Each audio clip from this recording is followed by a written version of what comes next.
Hello and welcome back to the Doctor Who Marathon. I'm your host McEdam, and today we're going to be talking about The Faceless Ones by Davis Ellis and Malcolm Hulke, directed by Jerry Miller. However, we've only got episodes 1 and episode 3 that exist in the BBC archives of a 6-part adventure. And as you can probably guess, I don't actually own a DVD or DVD cover of it.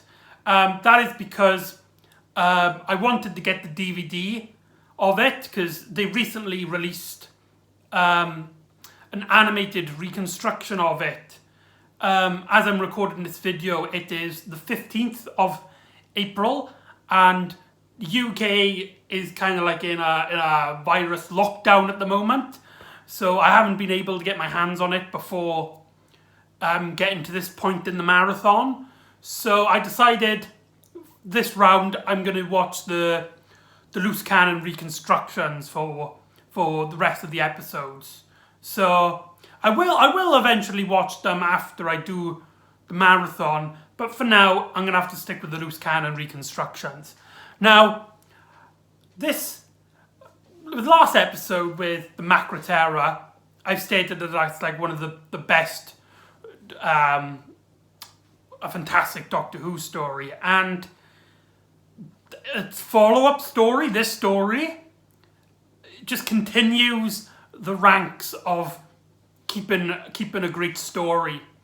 But two things to note. Well, I say two things. One thing to note of two things. Ben and Polly, they have hardly any scenes. In fact, they're in episode 1. They're in like the start of episode 2. At least the actress who plays Polly is. I don't think her character actually appears in it, as we'll find out. And then the next time you see him is right at the end of part 6, which we will get to. So, if you want to watch it for Ben and Polly, you're going to be hugely disappointed.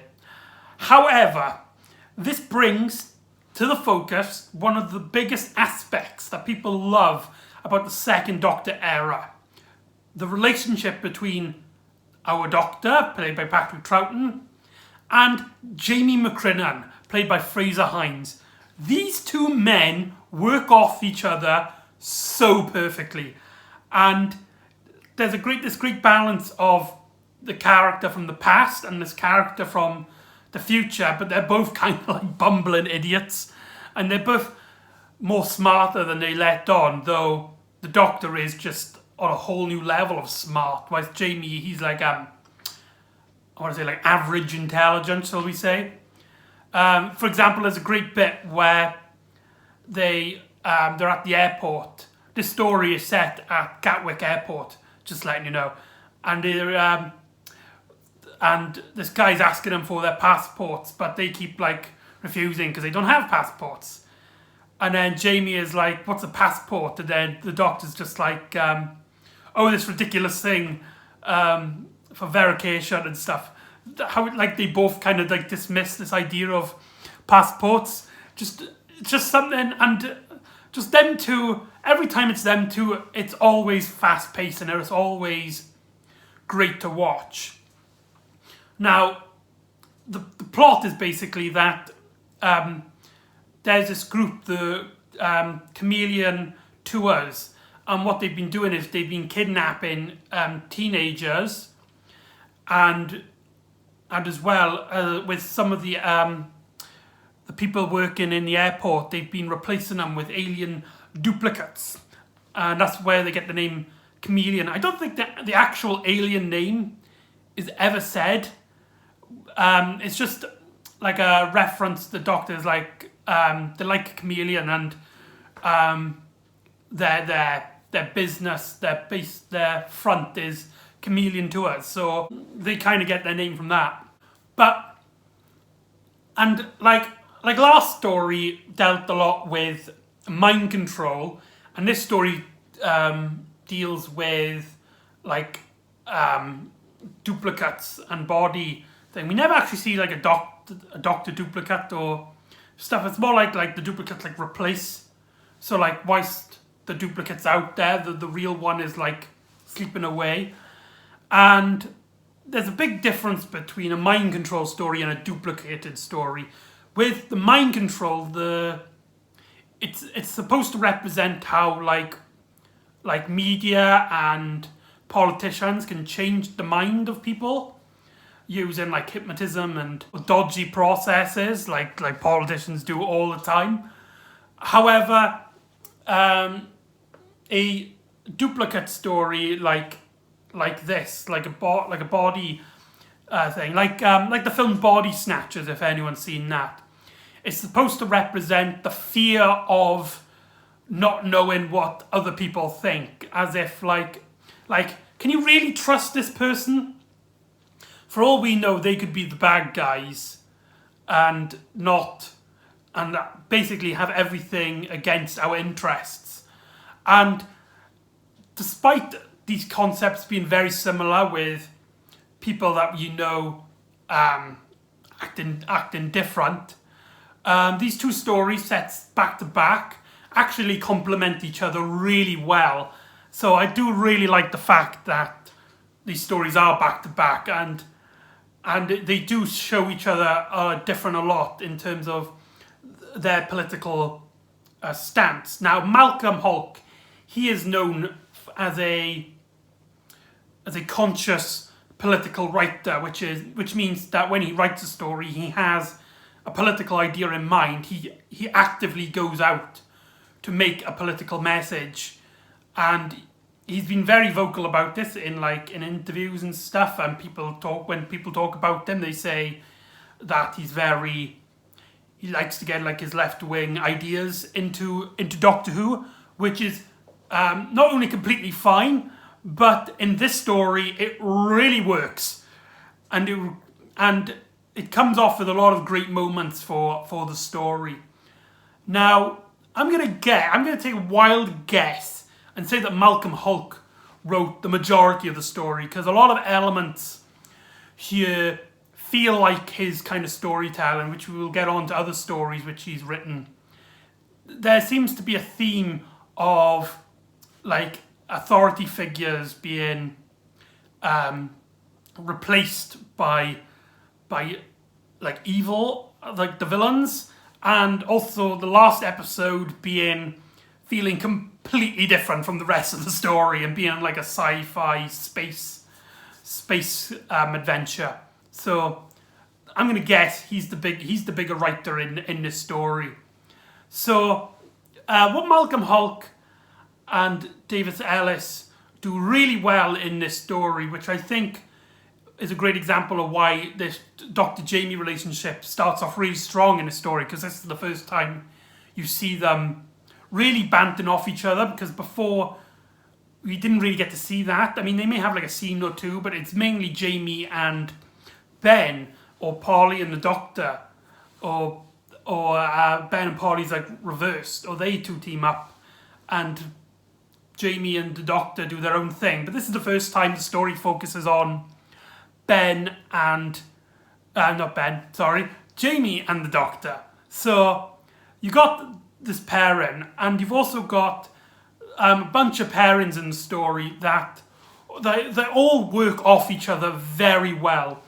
You've got Doctor and Jamie, like I've said, the Doctor and the head of the airport, who is basically fed up of everything, and he doesn't believe a word the Doctor's talking about aliens and stuff. And they work off each other really well, dialogue and acting wise. And then later on, Jamie befriends this girl, Samantha, played by what's her name? I want to say her name is Pauline Collins. She's the woman that plays Queen Elizabeth in that 10th Doctor adventure, Tooth and Claw. So that's really cool that she plays these two different characters, one in the classic series and one in the new series, both being the second Doctor of their respective runs. So yeah, that's really interesting. Oh wait, she appears in both the first seasons of the second Doctor of their respective runs. That's really interesting to think. But there you go, maybe overthinking about it. And Jamie and Samantha, they they have a sort of like a flirty thing going on, and it's actually the first time you see a companion get a kiss. Now, in one bit it is because so that Jamie can take like a ticket off her, so she doesn't go onto a plane. But first of all, he kisses her before he does that, and then she kisses him, and then he kind of like takes it. So my theory is he kissed her first, and then when she kissed him back, he kind of realised. And right at the very end, they have a kiss, and there's no plot around it. So there's definitely a romance there, which is very strange for classic Who. You never see, you see it like maybe like at the very end of a companion's era, but not just like an average story. Now the rumor is that Samantha, I think she was the actress playing Samantha was offered a companion role, but she turned it down because she wanted to do other things. But Jamie and Samantha work really well, and I like their banter together. How she's basically head full first, and Jamie he listens to the doctor, and there's this whole banter. It's like, do you always listen to what the doctor says? No, then come on then. And they have like debates, and they plan and they scheme, and they gotta like look out for each other. So they work really well when it's then scenes. And then the doctor also befriends a detective of Scotland Yard, as earlier on in the story, Polly in the first episode, Polly discovers a dead body, and it turns out this guy is a detective for Scotland Yard. And so this guy that the doctor befriends now in this bit, he is he's a detective looking into chameleon tours and trying to work out A, where all these missing people are going, and B, what's happening to his colleague. And I like it gives a whole new dynamic to not only the doctor with this character, but also with other characters as well. As the first few episodes have the doctor basically bantering with the head of the airport, and that's a lot of fun and giggly and stuff. But then when that tires out, just before it becomes dull and boring, just before, you're like, right, okay, get on with it now, we get it. They introduce this detective guy, and he makes this character listen to the doctor, and so they all work together to try and work out this mystery of chameleon tours. And so with all these character pairings, which are written very well, each of them get very good dialogue and banter off each other, and you do really feel like each character knows each other. But as well, it really works with keeping the story entertaining. As like you go in from, it cuts to Jamie and Samantha and what they're doing, and then when that reaches its peak, then we cut to another story with Jamie and with the doctor and the detective. And when that fills its peak, we cut to the controller and Jamie and stuff. So it's constantly, the plot is constantly moving forward as we learn details about the villains. Now, the villains, I think, are really well handled here. They feel like a 50s sci-fi aliens, like humans aliens in disguise as humans. Like I said, this story is basically Doctor Who meets the Body Snatchers. It's literally the same concept. Aliens that take people's bodies, and they impersonate people that of authority figures. So it's not breaking any new ground in terms of sci-fi, but for Doctor Who, it really suits, and it really has this strange atmosphere. It also kind of feels like at the start of it, like a James Bond thriller, because there's no like aliens with googly eyes, no Macra, no Daleks, no giant robots. It's literally just people in like airplane uniforms shooting with like guns. So you've got a more grounded reality here. The story feels a lot more stuck on Earth. but not in a bad way. Like I said, Doctor and Jamie, they have like lovely banter and stuff, so that keeps the story still light and entertaining.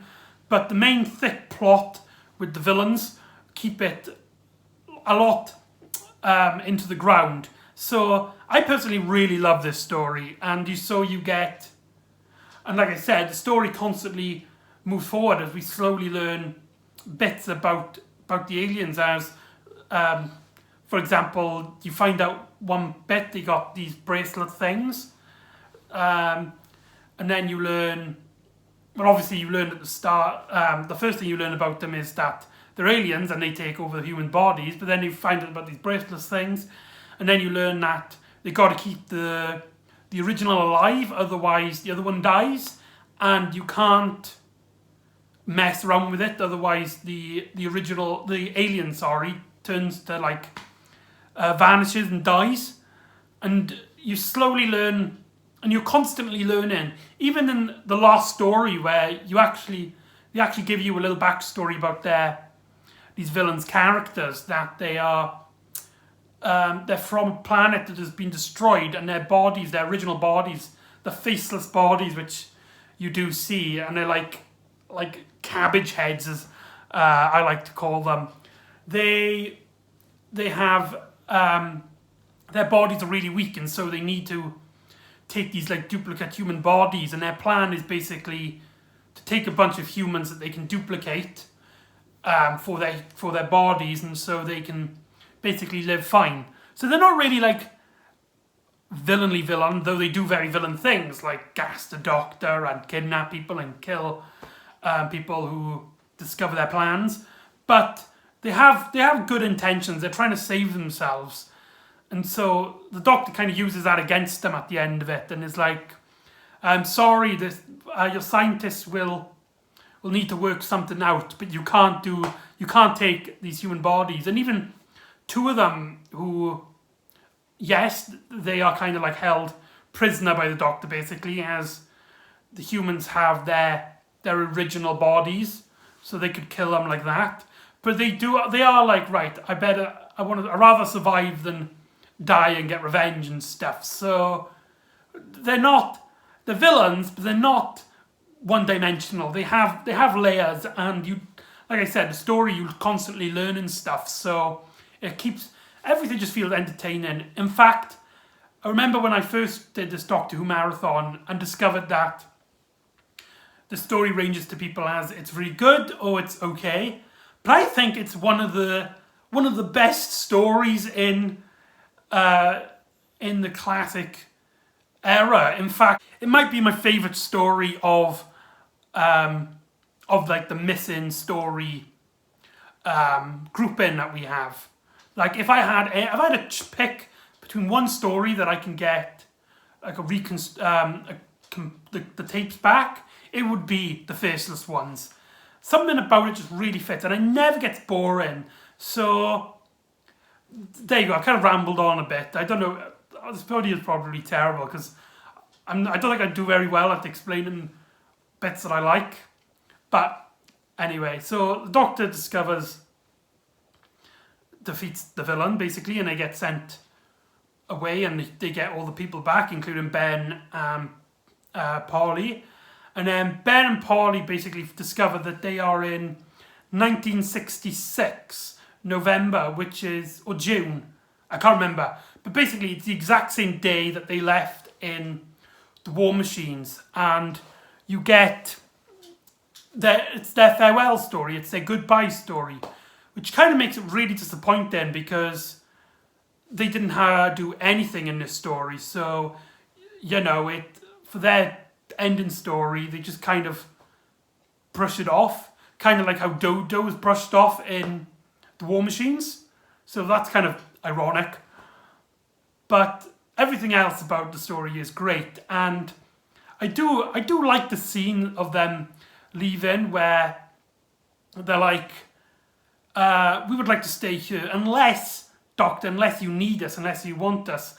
And the Doctor, he's kind of like, he is a bit sad about it, but he's like, no, you go along here. But he's much more positive about it than he has been with previous. So it does watching it in chronological order, it does feel like the Doctor's learning from his past departures with Ian and Barbara. In fact, it feels very similar with two companions, a boy and a girl, and they have a need to get back home. And so when they're back home, they want to stay. And so it's very similar, but because of the little things that they do change, with the Doctor being more positive about it, it does give it like a growth of character. So that I really like that. So then you get, and then that's the story basically, and it ends with the Doctor telling Jamie, who is now the only companion, that the TARDIS is gone and they need to go find it, which leads into the next story, which is also set in modern day England, which I just realised this actually takes place a year before the airing of the episode, because this is 1967. So maybe this is a past story. Is that how that works? I mean, it's still set in the 60s, only a year off. So whether that's a modern day story or a past story, it's up to the viewer. I personally think it's a modern day story, but there you go, I'm rambling. So yeah, the Faceless Ones, highly recommend it if you watch the reconstruction. I can't judge on the animation. I hope it's really good. I'm glad that they picked it. I think it's a very unappreciated story. It has a lot of great moments, great character beats. Like I said, the story is great with plotting, with its pairing of characters and the slow growth of villains. And just everything about it seems to fit. So there you go, that's the Faceless One. So join me next time where we get introduced to our new companion, Victoria, and we meet the Doctor's greatest foe again in the evil of the Daleks. So I'll join you next time on the Doctor Who Marathon. See you next time.